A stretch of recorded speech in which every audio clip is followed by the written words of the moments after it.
ओम शांति। आज हम सुनते हैं मातेश्वरी जगदम्बा जी के अनुभव। आज हम ब्रह्म कुमारी जानकी दादी जी कैसे मम्मा के अंग संग रही और मम्मा के साथ में उनका कितना स्नेह और कितना आपस में प्यार रिस्पेक्ट था, वो आज हम सुनेंगे। दादी कहती हैं, मम्मा को हम पहले से ही जानती थी, लेकिन जैसे कुमार का दादी प्रकाश मणि की उनके साथ फ्रेंडशिप थी वैसे नहीं थी। वे दोनों उम्र में मेरे से छोटी हैं।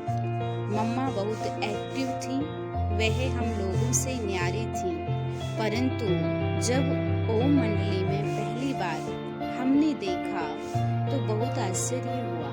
वे सफेद फ्रॉक पहने हुए थी। अन्य बहनों की भीड़ में मम्मा बहुत ही चमकती हुई नजर आती थी। ओम मंडली में आती ही उनका परिवर्तन देख सभी को अच्छा लगा और आश्चर्य भी लगा। जब मैं कराची में आई तो किसी ने मेरे से पूछा, तुमने मम्मा को देखा? मम्मा से मिली हो? मैंने समझा कि बाबा के युगल जसोदा माता के लिए कहाँ होगा। मैंने कहा मिल लूंगी, लेकिन 2-3 दिन बाद पता पड़ा कि ये लोग मम्मा किसको कहते हैं। मम्मा सुनकर नहीं, अपने में समाकर ज्ञान सुनाती थी। 1-2 साल में मम्मा में जो परिवर्तन आया वो बहुत विचित्र बात थी। मम्मा के नए, मम्मा के चैन, मम्मा के बोल, मम्मा का व्यक्तित्व, यह सब अलौकिकता में परिवर्तित हो गए थे। जब मम्मा ज्ञान सुनाती थी तो लगता था कि ये सिर्फ बाबा का सुनाया हुआ ज्ञान नहीं सुना रही, बल्कि उसको अपने में समाकर सुना रही है। एक दिन मम्मा को कुंज भवन की छत पर देखा। मम्मा के कमरे के पास एक आंगन था।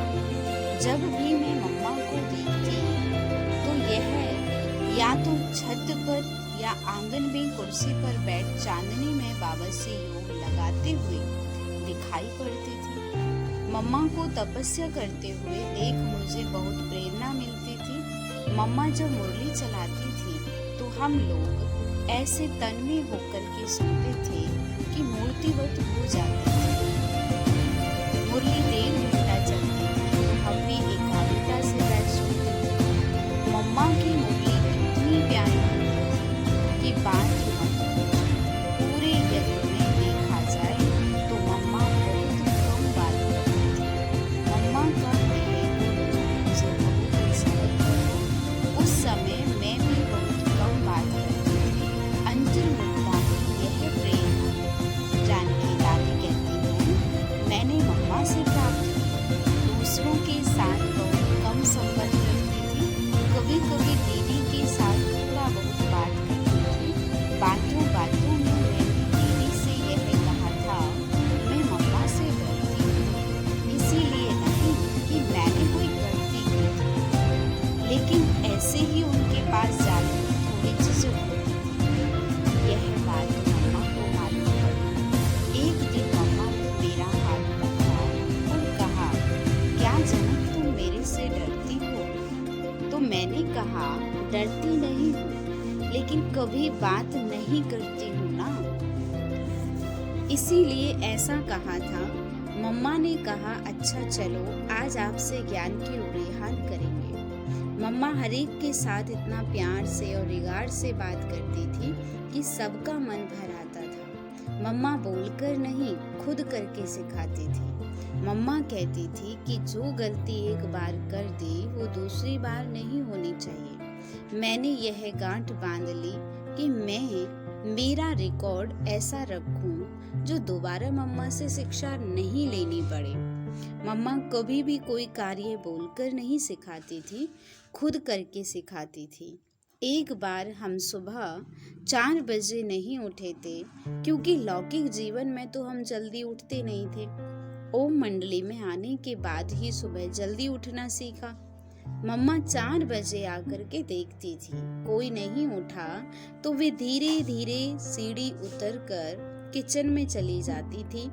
किसी न किसी को पता पड़ जाता था, तब वे कहते थे मम्मा देख कर गई, तो हम सब उठकर तैयार हो जाते थे और मम्मा के सामने जाकर खड़े हो जाते थे। तब मम्मा मुस्कुराकर कहती थी, देखा आपके मंदिरों में भक्त उठकर घंटी बजा रहे हैं, आप देवता सोए पड़े हैं। तब से लेकर आज तक मैं अमृत वेला कभी नहीं सोई हूँ।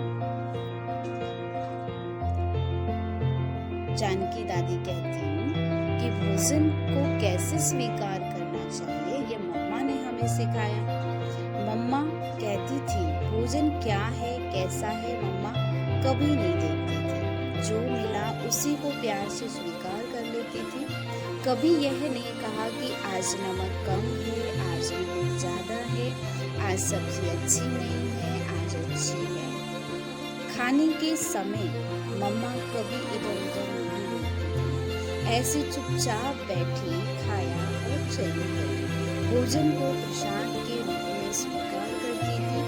मम्मा के सामने बाबा कुछ भी बात कहे, कुछ भी सुनाए, मम्मा कभी क्यों कैसे यह नहीं सोचती थी, सदा जी बाबा, हाँ जी बाबा कहती थी। इतना रिगार्ड था उनका बाबा के प्रति। मैं जब पूना में थी तब मम्मा हमारे पास 3 बार आई थी।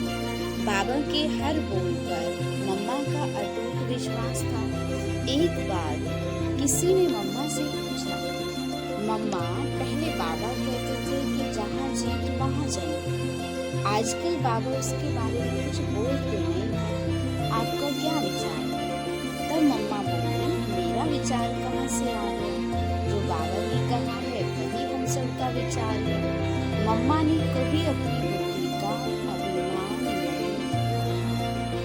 पूना में ही एक बार मम्मा से किसी ने पूछा था, मम्मा आप मन को कैसे शांत रखती हैं? तब मम्मा ने कहा, यह मन तो हमारी छोटी बेबी है, मैं उसको कह देती हूँ अभी तुम शांत रहो, जब जरूरत पड़ेगी तब मैं तुमको बुला लूंगी। वह चुप बैठ जाता है। ऐसी मम्मा मन जीती थी। एक बार कराची की बात है, मम्मा ऑफिस में बैठी थी तो मैंने जाकर के पूछा, मम्मा हम क्या पुरुषार्थ करें? तब मम्मा ने कहा, सदैव समझो, हमेशा समझो कि यह मेरी अंतिम वो दिन और आज का दिन मम्मा का होना मुझे हर घड़ी अंतिम घड़ी है और मुझे बाबा की याद में गुप्त गामिनी सरस्वती माँ कैसी थी। मम्मा ने कभी अपना शो दिखावा नहीं किया। वह कितनी सेवा करती थी लेकिन कभी अपने मुंह से कहा ही नहीं, मैंने इतनी सेवा की। मम्मा 1.5 मास सेवा करके बेंगलोर से पुणे आई। उन्होंने बहुत सेवा की थी परंतु फिर भी नहीं सुनाया यह सेवा करके जो भाई उनको लेने गया था उसी ने थोड़ा सुनाया था। तब हमने मम्मा से पूछा, उन्होंने कहा सेवा अच्छी थी, इतना ही कहा, इससे ज्यादा कुछ नहीं कहा। इस प्रकार मम्मा अपने बारे में किए हुए कार्य के बारे में कभी दूसरों को नहीं बताती थी। वे जितना त्यागी थी वह उतना ही वैरागी भी थी, उतनी ही तपस्विनी थी।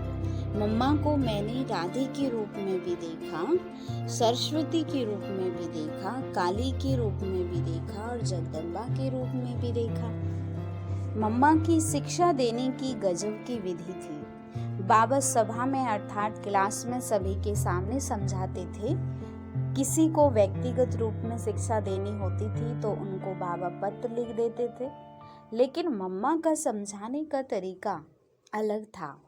मम्मा उस बच्चे के कानों में कह देती थी अथवा इशारा देती थी, बहुत प्यार से कहती थी। ऐसे नहीं कि किसी की सुनी सुनाई बातों के आधार पर मम्मा उसको शिक्षा देती थी। मम्मा समय देकर उसको प्यार से समझाती थी और गजब की बात तो यह होती थी कि मम्मा उस व्यक्ति को भी महसूस नहीं होने देती थी कि मम्मा मुझे किसी के कहने अनुसार शिक्षा दे रही हैं। मम्मा की शिक्षा को हर एक यज्ञ बच्चे अपनी माँ की ही शिक्षा समझकर लेता था। हर एक को लगता था मम्मा जो भी हमें कह रही हैं हमारी भलाई के लिए कह रही हैं। बाबा की शिक्षा बहुत शक्तिशाली होती थी, कारण है उसको सुनने और समझने की शक्ति चाहिए। शक्तिशाली आत्मा ही बाबा की शिक्षा हजम कर पाती थी। उस कारण आमतौर पर किसी बच्चे को समझाना होता था तो बाबा सीधा उस बच्चे को नहीं बोलते थे, लेकिन उस बच्चे के सामने ही मम्मा को कहते थे, तो वह बच्चा समझ लेता था कि मेरे कारण मम्मा को इतनी सारी बातें सुननी पड़ी। फिर वही मम्मा से अपनी गलती कबूल करता था और आगे के लिए ध्यान रखता था। मम्मा ने कभी बाबा को साधारण नहीं समझा, बाबा की हर बात को पूर्णतः सम्मान दिया और पूरा परिपालन किया। कई बच्चे बाबा की बात को बहुत साधारण लेते थे। मम्मा सब बच्चों को बिठाकर समझाती थी कि बाबा को साधारण समझने की कड़ी भूल कभी नहीं करना। बाबा का एक एक बोल बहुत मूल्यवान है, ऐसे कहकर हमें सभ्यता और अनुशासन सिखाती थी। मम्मा का बोलने का तरीका बहुत सम्मान, प्यार और मिठास वाला होता था। हमें मम्मा ने रीति रिवाज, सभ्यता, संस्कृति सिखाकर लायक बनाया और एक माँ का पाठ बजाया। हम बच्चों का गुणों से श्रृंगार कर बाबा के सामने रखा। मम्मा में कौन सी विशेषता थी जो बाबा ने उनको यज्ञमाता बना दिया? मम्मा को मैंने जब से देखा तब से उनमें श्री लक्ष्मी के सब लक्षण स्पष्ट रूप से दिखाई पड़ते थे। मम्मा सर्वदैवी गुणों से संपन्न थी। मम्मा को देह से न्यारी होने के अभ्यास पर बहुत ध्यान रहता था और शरीरी बनने का जो अभ्यास मम्मा का था वो हम सब के सीखने लायक था। मम्मा के सामने कोई भी आता था कुछ बात करने के लिए तो उसकी आवाज ही बंद हो जाती थी, ज्यादा बोल नहीं पाता था। पर्सनैलिटी, पवित्रता की पर्सनैलिटी, रॉयल्टी, त्याग, फर्ज अदाई में सदा नंबर 1 थी। इतनी छोटी आयु में इतना बड़ा परिवर्तन अपने में कर लेना यह बहुत बड़ी विशेषता थी। मम्मा ने बाबा की वफादार बेटी बन कर्तव्य निभाने का और हम सब यज्ञ बच्चों की अलौकिक माँ बनकर फर्ज अदाई का दोनों पाए थे। मम्मा के मुख से जो बातें निकलती थी राय सलाह निकलती थी, सुनने वालों के लिए वरदान बन जाती थी। सबको अनुभव होता था इसमें मम्मा का कोई स्वार्थ नहीं, वो तो हमारी भलाई के लिए इतना मेहनत कर रही हैं। मम्मा को दादा परदादा की आयु वाले भी माँ कहते थे, अपनी हित चिंतक समझते थे। एक आदर्श माँ का काम होता है बच्चों को गुणवान बनाना, सभ्यता सिखाना। यह है फर्ज मम्मा रोज मुरली जरूर पढ़ती थी, टेप द्वारा सुनती थी, भले ही रात के 11 बजे हो, लेकिन कल की रोटी सुनकर भी मम्मा से जितनी अपने कर्तव्य पर पकड़ी रही उतनी ही ईश्वर पर पढ़ाई करती थी। हॉस्पिटल में भी मम्मा रोज मुरली सुनती थी। हमने मम्मा को सरल, अलर्ट और एक्टिव देखा। हमने कभी भी मम्मा की आंखें करती नहीं देखी, सदा उनके नैन बाबा की आंखें बंद देखी। मम्मा में नम्रता इतनी थी, जब बाबा कहते थे माता पिता का याद, प्यार और नमस्ते, तब मम्मा अपने को माता नहीं समझती थी, ऊपर इशारा करती रहती थी उस माता पिता का याद, प्यार और नमस्ते। मम्मा केवल जिम्मेवारी निभाने में, पालना देने में अपने को माता समझती थी। मम्मा ने माँ का पद स्वीकार नहीं किया, परंतु माँ का कर्तव्य स्वीकार कर उसको पूर्ण रूप से निभाया। बाबा के सामने वह एक छोटी नन्ही सी बच्ची का धारण कर लेती थी रूप। यज्ञ बच्चे और भक्तों के सामने आदि देवी जगदम्बा का माँ का रूप धारण कर लेती थी। इतनी महान थी हमारी सरस्वती माँ। आगे हम कल सुनते हैं निर्मल शांता जी दादी के अनुभव। यज्ञ माता बहुत ही विशेषताओं से, गुणों से भरपूर संपन्न थी। आप सुनते रहें जीवन कहानी के माध्यम से आपको मम्मा के साथ के अनुभव, विशेष अनन्य बच्चों के हम शेयर करते रहेंगे। ओम शांति।